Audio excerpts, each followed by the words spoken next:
আসসালামু আলাইকুম গাইস, সবাই কেমন আছেন? আই হোপ সবাই ভালো আছেন। চলে আসলাম আরও একটি নতুন ভিডিও নিয়ে। আজকের ভিডিওটিতে একটি প্রোডাক্টের রিভিউ শেয়ার করব। প্রোডাক্টটি হচ্ছে bio screen powder sunblock 50+ SPF। এই প্রোডাক্টটি পারচেস করেছিলাম বায়োজিন থেকে। প্রোডাক্টটির রেগুলার প্রাইস ছিল 999 টাকা, বাট আমি যখন প্রোডাক্টটি পারচেস করেছিলাম তখন এর উপর 20% ডিসকাউন্ট ছিল। সানস্ক্রিন আমাদের স্কিনের জন্য কতটা গুরুত্বপূর্ণ তা আমরা কম বেশি সবাই জানি। বেসিক্যালি আমি ক্রিমি টাইপের সানস্ক্রিন ইউজ করি, বাট বায়োজিনে যখন দেখলাম পাউডারি টাইপের সানস্ক্রিন আছে তো ভাবলাম এই সানস্ক্রিনটা ইউজ করে দেখি কেমন রেজাল্ট পাওয়া যায়, কারণ আমি এর আগে কখনো পাউডার সানস্ক্রিন ইউজ করিনি। আমি ফার্স্ট যখন এই বায়ো স্ক্রিন পাউডারটা ফেসে অ্যাপ্লাই করি, আমি টোটালি হতাশ হয়েছি এই প্রোডাক্টটির উপর। এটা ফেসে অ্যাপ্লাই করার পর ফেসের যে অবস্থা হয়ে যায়, এই অবস্থায় বাইরে যাওয়া কোনোভাবেই পসিবল না। সারা মুখে এই পাউডারটি ভেসে ভেসে থাকে এবং হোয়াইট কাস্ট দেয়।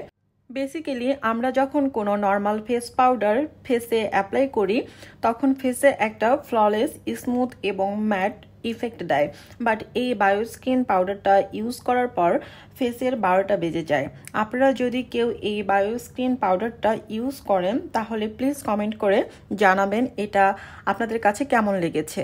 ক্রিমি টাইপের যে সানস্ক্রিনগুলো আছে, এই সানস্ক্রিনগুলো ফেসে অ্যাপ্লাই করলেও ফেসে এতটা কেকি ভাব আসে না যতটা না এই পাউডার সানস্ক্রিনটা ইউজ করলে আসে।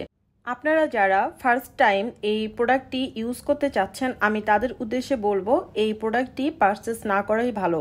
প্রোডাক্টটি পারচেস করা মানে মানি ওয়েস্ট করা। আমি যদি বায়ো স্কিন পাউডারটির অনেস্ট কোনো রিভিউ পেতাম তাহলে আমি এই প্রোডাক্টটি পারচেস করতাম না। বায়ো স্কিন পাউডারের মধ্যে একটি পাউডার পাফ দেওয়া আছে। পাফ এর সাহায্যে পাউডার অ্যাপ্লাই করতে পারবেন। এই বায়ো স্কিনটা অনেকটাই লুজ পাউডারের মতো দেখতে, বাট লুজ পাউডার ফেসে ইউজ করার পর যেরকম ফিনিশিং ভাব দেয়, এই বায়ো স্কিন পাউডারটা ফিনিশিং ভাব তো দূরের কথাও, ফেস অনেক বেশি অক্সিডাইজ করে। এখন আপনারাই ডিসাইড করেন টাকা দিয়ে এ ধরনের প্রোডাক্ট কিনবেন নাকি কিনবেন না। বায়োজিনের স্কিন কেয়ার প্রোডাক্টের কোয়ালিটি এরকম হবে তা আগে জানতাম না। আমি বায়োজিনের সব প্রোডাক্ট এর কথা বলছি না, কারণ বায়োজিনের সব স্কিন কেয়ার প্রোডাক্ট আমার ইউজ করা পসিবল না। আমি যেসব স্কিন কেয়ার প্রোডাক্ট ইউজ করেছি তার মধ্যে এই বায়ো স্কিন পাউডারটি আমার কাছে একদমই ভালো লাগেনি। প্রোডাক্টের কোয়ালিটি আরও বেটার করা উচিত ছিল। এখানে 12 গ্রামের মতো পাউডার আছে। এটি চায়নার একটি প্রোডাক্ট। স্কিন টোন অনুযায়ী এই পাউডারটি সিলেক্ট করার কোনো অপশন নেই, কারণ এর শেড একটাই। আপনারা হয়তোবা অনেকেই ভাববেন স্কিন টোন অনুযায়ী এই পাউডারটি সিলেক্ট করা যায় কিনা, তাই আপনাদেরকে একটু বলে রাখলাম, আপনারা যদি বায়ো স্কিন পাউডার সানব্লকের সাথে ক্রিমি টাইপের সানস্ক্রিন অর সানব্লক কম্পেয়ার করেন তাহলে পার্সোনাল অপিনিয়ন থাকবে ক্রিমি টাইপের সানস্ক্রিন বেস্ট।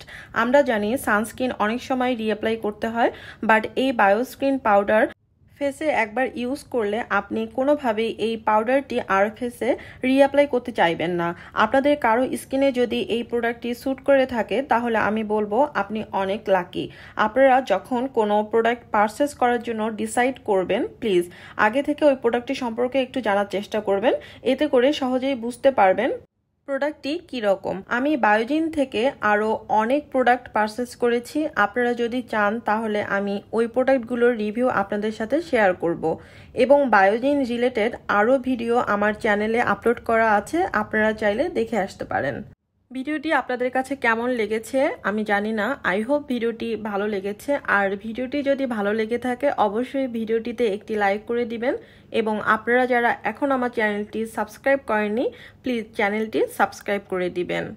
এই প্রোডাক্টটি নিয়ে আরও কোনো কিছু জানার থাকলে প্লিজ কমেন্ট বক্সে কমেন্ট করবেন। সো গাইজ, আজ এই পর্যন্তই। টিল দেন সবাই সুস্থ থাকবেন, ভালো থাকবেন।